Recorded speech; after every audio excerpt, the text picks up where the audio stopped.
itu Partai Kebangkitan Bangsa itu selalu diiri oleh partai-partai yang lain. Kenapa? Karena Gus Dur itu memberikan kebebasan, memberikan kepercayaan, dan bahkan sering pada aspek isu, substansi sampai kepada orang-orangnya, itu PKB itu lebih maju dibandingkan dengan undang-undangnya.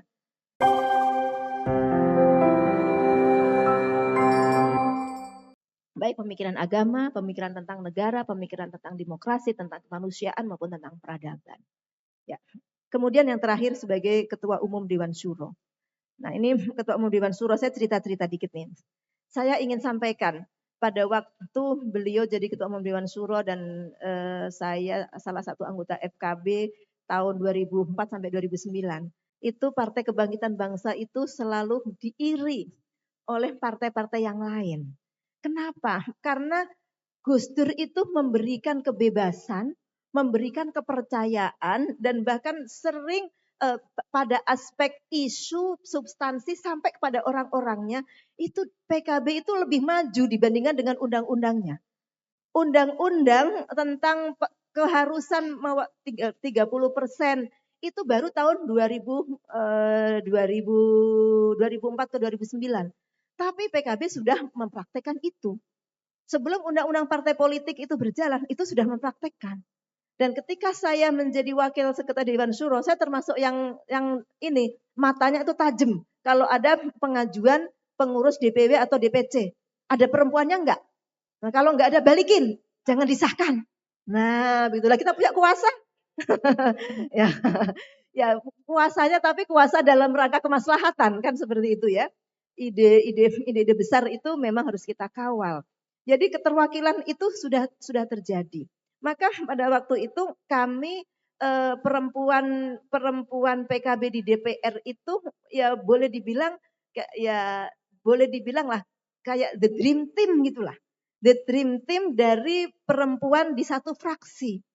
Karena apa? Karena memang Gus Dur memberikan kepercayaan, penugasan, dan memberikan keleluasaan kita untuk bicara tentang substansi perempuan. Bahkan ketika sampai pada titik tertentu, kami harus bergelut dengan berbagai macam pemikiran di luar. Kadangkala kita bingung juga pada waktu saya menjadi juru bicara undang-undang pornografi yang sampai 4 tahun itu demo kemana-mana sampai HP saya ngehang. Nah, kelompok kanan itu sahkan undang-undang pornografi. Waktu itu undang-undang anti pornografi, porno aksi. Kalau tidak, maka para pemimpin ini masuk neraka. Ancamannya neraka. Yang kelompok kiri, bukan kelompok kiri lah ya, kelompok yang nasionalis murni gitu. Jangan sampai undang-undang ini disahkan. Undang-undang ini disahkan, maka NKRI bubar. Oh, karena ini dianggap agenda kelompok Islam kanan. Nah, PKB itu Dewan Suronya kan kiai-kiai. Nah, ya opo ini kita. Padahal para kiai itu gimana sih kok Gus Dur nggak setuju undang-undang Gus Dur kenceng? Saya tidak setuju. Kiai-kiai gimana sih kita harus setuju. gitu. Saya yang di tengah-tengah antara Gus Dur dan para kiai itu. Maka kemudian kita laporan ke Gus Dur. Oh iya, kita Gus perkembangannya begini-begini. Iya, silakan aja kalau fraksi berjalan. Saya tetap nggak setuju. Begitu enaknya. Saya tetap nggak setuju. Tapi kalau fraksi harus komunikasi, harus itu memang tugasnya fraksi. Gitu. Sampai kita bikin rakornas Dewan Syuro. Kemudian saya diminta untuk menjadi ketuanya pada waktu itu. Dan akhirnya apa? Selesai itu dengan para kiai setelah kita sampaikan undang-undang RUU itu dengan bahasa usul fikih dan qawaid fikih.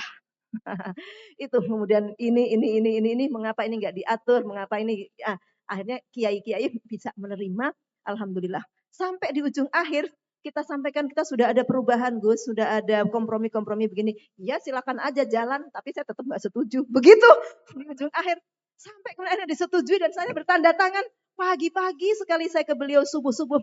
Saya sama Ibu Anissa, ini harus matur sama Gus Dur ini. Kalau Gus Dur marah ya sudah kita siap aja dimarahin. Saya matur sama beliau, Gus, saya semalam menandatangani itu Gus. Gitu, undang-undang pornografi yang memang kita sudah serap pendapat dari berbagai tempat, dari berbagai wilayah di Nusantara, dan kita mengambil titik temu, titik tengah. Bukan pornografi, porno aksi, tapi tentang pornografi. Bukan mengatur perilaku, bukan mengatur pakaian orang, tapi mengatur tentang produksi, konsumsi, dan distribusi pornografi. Jawabannya Gus Dur apa? Inilah orang besar tuh begitu ya. Persoalannya saya pikir saya tuh datang dengan ketakutan yang luar biasa, mungkin dimarahin gitu, atau mungkin saya tuh dipecat gitu ya, dari kepercayaan-kepercayaan yang lain. Undang-undangan bikinan manusia, begitu. Undang-undangan bikinan manusia. Ya nanti kalau perlu diperbaiki ya diperbaiki lagi, gitu aja kok repot. Ya Allah, itulah Gus Dur. Dan saya paham bahwa Gus Dur sengaja memposisikan diri seperti itu. Gus Dur itu tetap seperti itu karena Gus Dur memang sedang memperjuangkan pemikirannya. Bahwa memang tidak boleh ada yang kelihatan berkuasa gitu ya. Norma tertentu yang berkuasa di negeri ini. Menjaga kebinekaan, menjaga pluralitas. Tapi kita sampaikan ini sudah titik kompromi yang ini tidak seperti awal-awal Gus, seperti itu yang disampaikan, ya sudah undang-undang kan bikinan manusia. Dan kalau sudah jadi undang-undang, beliau tidak pernah mempersoalkan lagi itu. Ya harus kita taati kalau sudah menjadi undang-undang. Itulah top markotopnya Gus Dur. Menolaknya mati-matian begitu udah disahkan undang-undang bikinan manusia. Ntar kalau gini. Dan ternyata sampai hari ini memang nggak gampang itu undang-undang pornografi itu diterapkan. Padahal perjuangannya berdarah-darah sampai 4 tahun. Handphone saya sampai hang pada saat itu. Nah, itu Gus Dur. Kemudian yang menarik juga ini, Gus Dur itu dalam melakukan rekrutmen caleg, semua tingkatan itu mewajibkan. Yang ini belum tentu terjadi di partai yang lain. Ya. Selalu harus ada, dari Kemencaleg itu ada namanya mantap, majelis penetapan. Mantap itu 5, harus ada perempuannya. Wah, jadi dari hulunya tuh udah digawangi, nggak boleh mantap nggak ada perempuannya. Jadi di daerah-daerah tuh ada yang mantapnya ketua muslimat, ada yang mantapnya siapa, pokoknya harus ada perempuannya. Nah itu, meskipun itu tidak ada aturannya dalam undang-undang. Nah kalau mantapnya ada perempuannya, nanti calegnya juga kan pastinya ada suara-suara perempuan, ada nama-namanya yang diusulkan. Jadi dari hulu memperjuangkan sesuatu. Begitu juga di partai ya. Kemudian dalam penunjukan hal-hal yang sifatnya krusial-krusial, saya juga bingung loh. Pada waktu penunjukan caretaker, itu justru Gus Dur itu banyak menunjuk yang perempuan-perempuan. Termasuk saya itu ditunjuk menjadi caretaker di beberapa daerah. Waktu itu Rike Diah Pitaloka belum ke PDIP. Dia sedang hamil. Ditunjuk oleh Gus Dur. Dia menyatakan, Gus, saya mau konsentrasi nih sama ini Gus gitu. Berat Gus, tugas jadi caretaker. Ada Bu Mulyati Sulam ditunjuk, ada Bu Maria Pakpahan, ada Bu Nur Syahbani Kaca Sungkana. Jadi caretaker tuh banyak perempuan-perempuan tuh dijadikan caretaker. Ini kan ngerjain pekerjaan partai yang berat kan. Karena ada yang dibekukan, ada yang marah, tapi kemudian kita harus membentuk kepengurusan yang baru, yang itu pastinya nggak gampang konstelasi politiknya. Jawabannya Gus Dur apa? Pada Rike, Mbak Rike, biasanya itu kalau perempuan apalagi hamil, itu orang lebih banyak simpati. Begitu. Saya percaya, jadi kepercayaan Gus Dur pada perempuan itu seringkali melebihi kepercayaan perempuan itu sendiri pada dirinya. Kami kemudian sempat itu kan ngerumpi-ngerumpi gitu. Bangun kok kita ditunjuk kayak gini. Iya kita juga nggak tahu nih. Terus kita gimana ini? Kita gimana? Ya kayak begitu itulah. Artinya Gus Dur tidak hanya bicara wacana tentang perempuan. Perempuan dalam posisi strategis, perempuan dalam posisi penting itu sudah bukan wacana.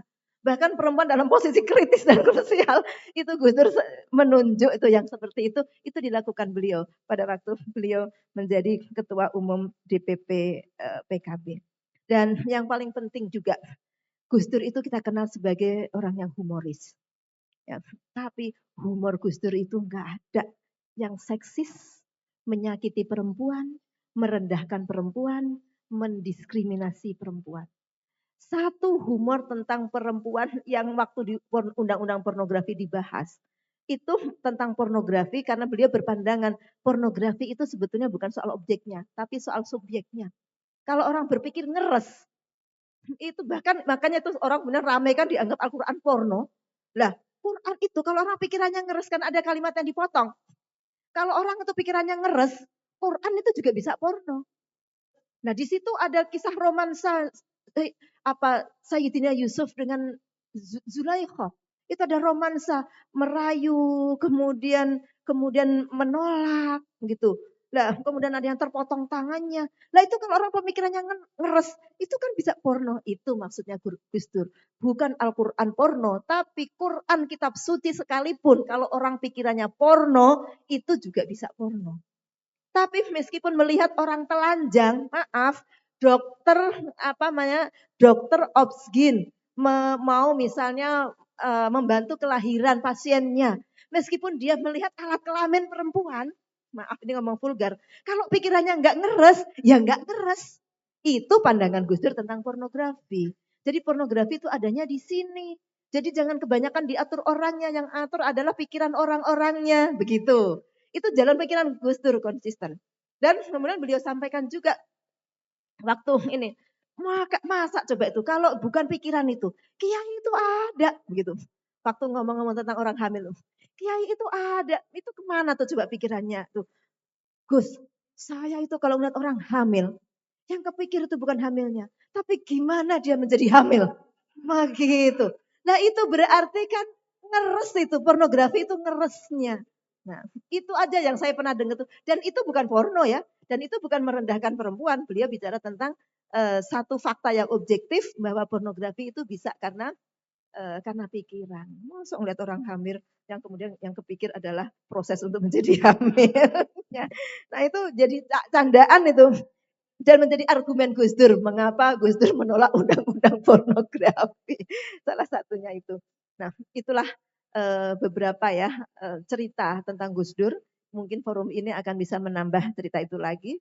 Dan saya pesan kepada Gus Durian untuk menambah lagi cerita itu terutama dalam konteks domestik, juga konteks publik, beliau dengan kabinet-kabinetnya yang perempuan, beliau di kesenian, di para artis-artis.